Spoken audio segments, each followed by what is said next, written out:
Alex Eala does it again. Yan ang mensahe ni Pangulong Ferdinand R. Marcos Jr. sa pagkapanalo ng Pinay tennis sensation na si Alex Eala sa finals ng 2026 Mubadala DC Open. Ayon sa Pangulo, muling ipinakita ni Eala na kayang makipagsabayan ng Pilipinas sa tennis. Nagbigay inspirasyon rin si Eala sa maraming nangangarap na Pilipino. Para naman kay First Lady Liza Araneta Marcos, panibagong kasaysayan ang ginawa ni Eala na maipagmamalaki ng mga Pilipino.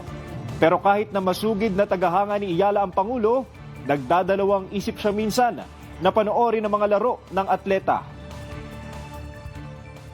Dahil mukhang mayroon daw yata siyang dalang hindi swerte kapag nanonood siya ng personal na laro o nanonood siya live.